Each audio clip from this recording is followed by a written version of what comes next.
जण त्याला विरोध करतायत किंवा काही जण तुमच्यावर आरोप प्रत्यारोप करतायत. गेल्या बऱ्याच दिवसांपासून कुणी काही बोलत नव्हतं, मात्र अचानकच हे असं का सुरू होतं? काय तुमच्यावर आरोप करणं किंवा तुम्हाला कु- नावं ठेवणं. कुणी केलंय? पावसकर असतील, त्याचे ते काय बाबा आहे का ते? त्याची माहिती आली आता कालपासून. त्याचं कशाला काढता राव? ते विकत घेतलेला आहे. तो विकत घेतलेला आहे, तो ट्रॅप मधला आहे. मी काय वाईट केलं असं? चला बोला. चूक केली? 57 लाख लोकांना प्रमाणपत्र मिळाले, त्याच्यात 1.5 कोटी मराठ्यांचा फायदा झाला. चूक केली? मागासवर्ग आयोग गठीत करायला लावला, मी चूक केली? 10% आरक्षण या आंदोलनामुळे मिळालं, चूक केली? लोकांचे 33-34 तपासायला लावले, माझा मराठा समाज एक केला, चूक केली मी?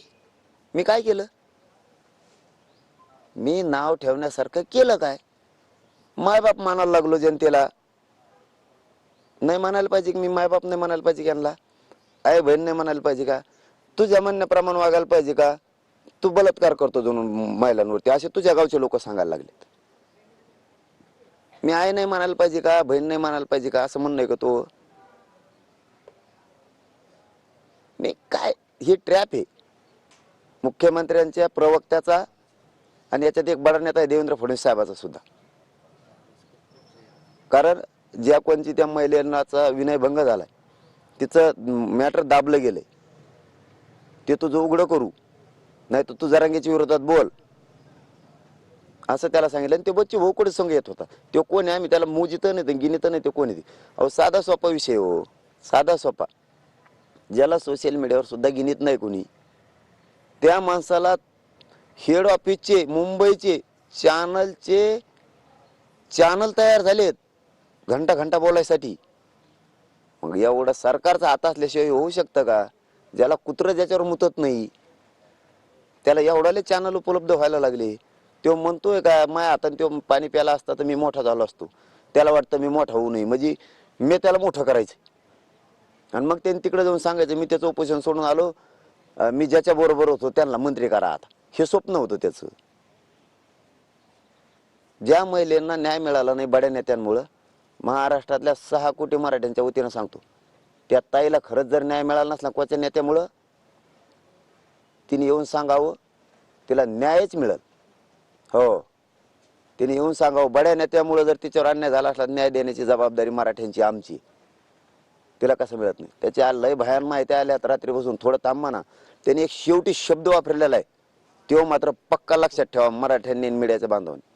त्याने एक असा शब्द वापरलाय, तुकाराम महाराजांसाठी माझं मरण आलं तरी चालन, एक बळी असा राहील की तुकाराम महाराजांसाठी मेलाय, न्याय देण्यासाठी मेलाय.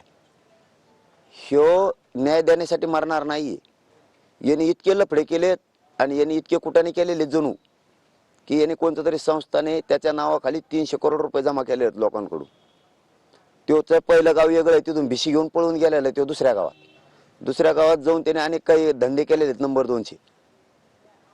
आणि त्याच्या पायी तो असाच मारणार आहे. फक्त तुकाराम महाराजांचं नाव घेऊन त्याला मारायचंय.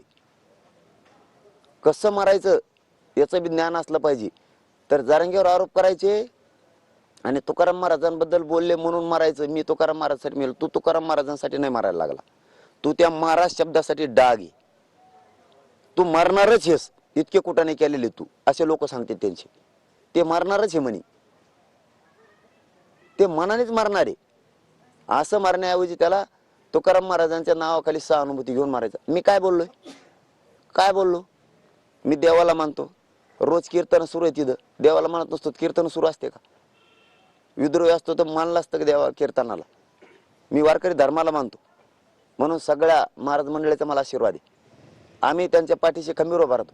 तू जर महाराज आहे बोचे, हा, तू जर महाराज आहे, एवढं वारकरी धर्माला घाण घाण शिव्या दिलेल्या आहेत मागच्या 10 वर्षाच्या काळात, कुठे गेलता तू?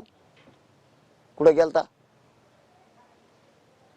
इतकं देवांबद्दल वाईट वाईट प्रवचन झालेले आहेत काही काहींची, तेव्हा कुठे गेलता तू? तू महाराज आहे ना, तेव्हा कुठे गेलता? आणि मी काय म्हणलो? ते इथं आलं माहिती डोळे उघडत नव्हते. मला खरं बोलायचं सवय, माझे डोळे उघडत नव्हते. मी महाराज मंडळाच्याच हाताने पाणी पिलेलोय. नारायणगडाच्या महंतांच्या 40-50 महंत आले होते, त्यांचा सन्मान राखला. मी पाणी पिलो, मी कोणाचं ऐकलं नाही, पण त्यांचा सन्मान राखला. म्हणजे वारकरी धर्माला मानतो. हे तेवढ्यात आलं कानात बोलायला लागलं. मला काय माहित, माझे डोळे उघडत नव्हते कोण आहे ते. म्हणतात मी बाबा आहे बावळटकर महाराज का काहीतरी. आणि मला लगेच ध्यानात आलं बच्ची भाऊ संघ वया घेऊन पळत होतो तुरु तुरु तुरु तुरु कुत्रा पळायल्यासारखं त्यांच्या मागं. म्हणलं याचे म्हणलं तू मध्यस्थीला तुम्ही येत, व्याख्या द्यायला तुम्ही येत, मग सरकार संघ वाशीत बोलायला तुम्ही पाहिजेत. तुम्ही रॅलीत पायी चालणार होते, तुम्ही गेले कुठं अर्ध्यात फसून. तू झोपला होता किती दिवस, आता कशाला आला उठ व्यासपीठात खाली होय. कारण मराठ्यांशी धोका करणार असंच बोललं पाहिजे ना. तर मी आदेश घेऊन आलो संत तुकाराम महाराजाचं असंच म्हणलं. म्हणलं संत ते मला तू शिकू नको, तू खाली होय. आणि संतांबद्दल जगद्गुरु तुकाराम महाराजांबद्दल माझ्याकडून वाईट शब्द गेलेत. अरे मी संत तुकाराम महाराजांसमोर नाक घासील, कान सुद्धा धरील, माफी सुद्धा मागितली काल जगद्गुरूंबद्दल. छत्रपती आणि जगद्गुरु तुकाराम महाराजांपेक्षा मोठं कोणी आम्हाला. एका सेकंदाच्या आत मी जर माझ्याकडून तर झाला असेल त्यावेळेस मला कळत नसतं. समजून घेत जा कधी उपोषण बसणाऱ्याला काय आलेत. बोलून जातो माणूस, चिडचिड असतो, त्याच्यात परेशानीत असतो. त्यात बोललो, एका धनक्यात कळायला बरोबर लगेच माफी मागितली. आणि एक दिवस मी तिथं जाऊन उपोषण सुटल्याचं पश्चाताप सुद्धा व्यक्त करत.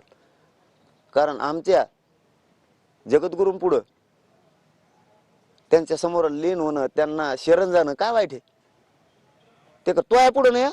तुला एक सांगतो, तू सरकारच्या आडून वचवच बंद कर. हा, तू नाटकं करू नको. मराठ्यात दुही तो याच्याने तर कवा पडूच शकत नाही. आणि माझ्या कुटुंबाबद्दल असल्या श्रेयावर हात टाकणाऱ्याने जर बोलला ना तर तुला सोपं जाणार नाही. तुला मराठीत सांगतो.